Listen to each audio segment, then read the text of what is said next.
na ang ating mga bayani ay gumamit ng mga alias. Di Masalang, Siling Labuyo, Tikbalang, Tagailog. Magmula po 1892 hanggang 1896, ginagamit po nila ang mga alias na yan. Kilala niyo po ba kung sino si Marcial Bonifacio? To be candid, Your Honor, Oh. I'm not Sino po? familiar. Si Benigno I'm sorry, Aquino Your Honor. Jr. Si Ninoy. Siya mismo may alias. Magandang hapon po. Napakaganda po ng inyong ngiti. Good Opo. afternoon din po, sir. Opo. Batid po ba ninyo ngayon, mga petsa na to, kung ano ang pinagdiriwang natin sa Pilipinas? Magmula po 19 hanggang 30. Buwan ng wika daw po, sir. Bukod po sa buwan ng wika, National Heroes Day. National Heroes Day. Ito po ay hango sa ating mga bayani. Tama po ba? Opo. Opo. Naniniwala po ba kayo na ang ating mga bayani ay may mga alias?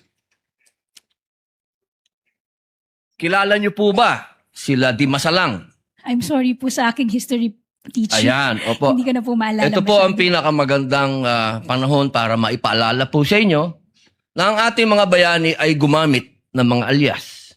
Di Masalang, Siling Labuyo, Tikbalang, Tagailog, May Pag-asa, Buwan, Magdalo, Leon Kilat, Vibora, Lakambini, Paralitiko, Dimas, Alipato, Liwanag, Balite, at marami pa pong iba. Ano po ang kahalagahan dito, palagay po ninyo?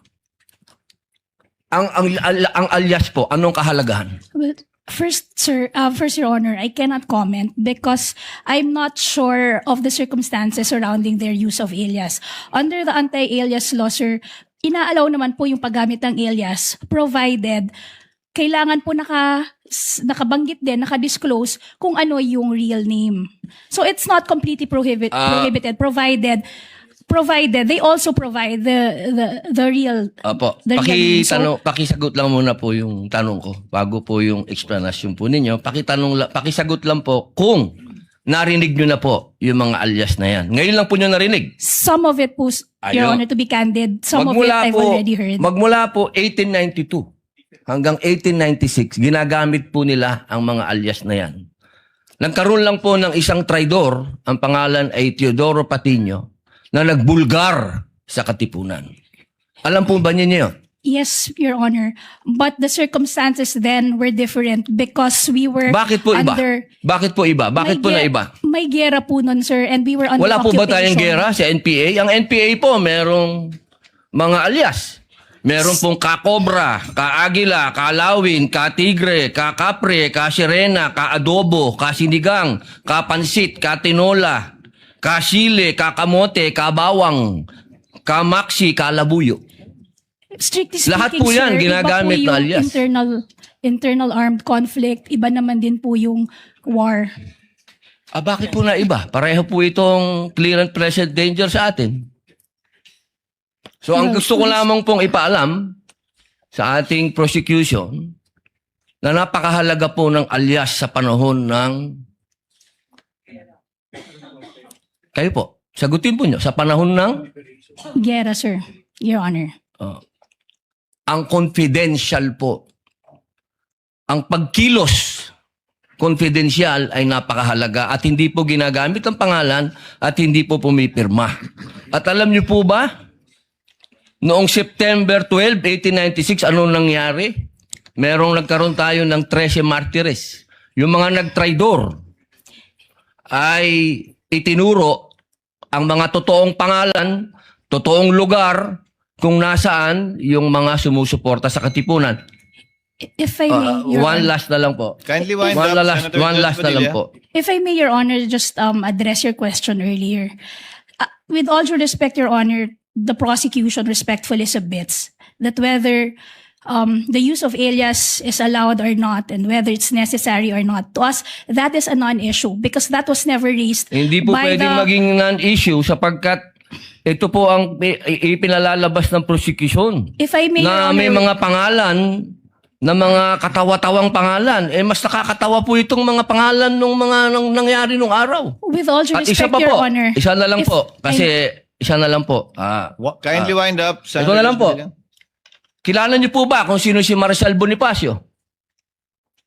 To be candid, Your Honor, Oh. I'm not Sino po? familiar. Si Benigno I'm sorry, Aquino Your Honor. Jr. Si Ninoy. Siya mismo may alias. Maraming salamat po. Your Honor, if I just may, Your Honor, just to set the record straight, because it was made to, with all due respect to the Senator Judge, Mr. it was, Presiding Judge, allowed ba yun? Tuloy ko lang po yung ating tanungan. Opo. Pagkatapos po niyong sumagot, pwede pong pati na rin sa depensa. Meron din po akong tanong. Kanina po, nahinto tayo kay Before Marshal you continue, Bonifacio. Senator Judge Padilla, next time, Attorney Christine, do you need a platform similar to it was Senator Lor, it was Attorney Lorna who first asked for it, but I noticed the prosecution has one. Would you wish one to be provided for you at a future time, Attorney Christine, or the Yes, Your the Honor. side of the respondents? Yes, Your Honor. I would appreciate having that platform too. Okay. Thank you. In the next hearing, Attorney Christine. Yes, Senator Judge Padilla, you may Opo. proceed. Balikan ko po, naputol po tayo kanina. Opo. Naniniwala po ba kayo na ang confidential fund para yaan po ay makakuha tayo ng impormasyon para makasave ng buhay, para makakaroon tayo ng law and order? if used properly, yes, Your Honor. Okay. Opo. Kayo po, sa defense, naniniwala po ba kayo? Yes, Your Honor. Opo. Kung sa palagay niyo po, nung panahon na si Marshal Bonifacio ay may confidential fund at nalaman niya na merong magtatangka sa kanyang buhay, sa palagay niyo po ba buhay pa si Senator Benigno Aquino ngayon? Well, assuming, Your Honor, that the foreign occupants were those lone threats to his life, then probably yes, Your Honor. Salamat po. Kayo po. Actually, Your Honor, okay. I'm not aware really of the circumstances during that time, Your Honor. So Okay. I cannot really comment intelligently on that. Yes, opo. Yes, Your Opo. Honor. Sige. Si Marshal Bonifacio po ang may tuturing nating nagbigay ng daan para sa people power. Yung kanya pong pagkamatay. Opo. Siya po ay na-assassinate. Opo. Sa palagay niyo po ba kung meron siyang confidential fund nung panahon na yun, ay nagkaroon siya ng information na merong assassination na magagawa sa kanya? Likely, Your Honor. Salamat po. Pangalawang tanong po. Palagay niyo po ba kung meron confidential fund si former Senator Angara na sa ngayon ay sekretary ng DepEd, maaari po bang napigil niya ang mga shooting incident sa mga paaralan? I cannot speculate. Wala pong speculation. Sa tingin lang po niyo, kung meron siya... speculate. Sabi niyo po kasi kanina, sumang-ayon po kayo, kung may confidential fund, maaring makapigil, makapagbigay ng kapayapaan, law and order. Sa palagay niyo po ba, kung meron siyang confidential, ano lang naman po yun? Yes or no? Kung hindi po kayo naniniwala, ay hindi, no? No, Your Honor. Okay, salamat po. Kayo po.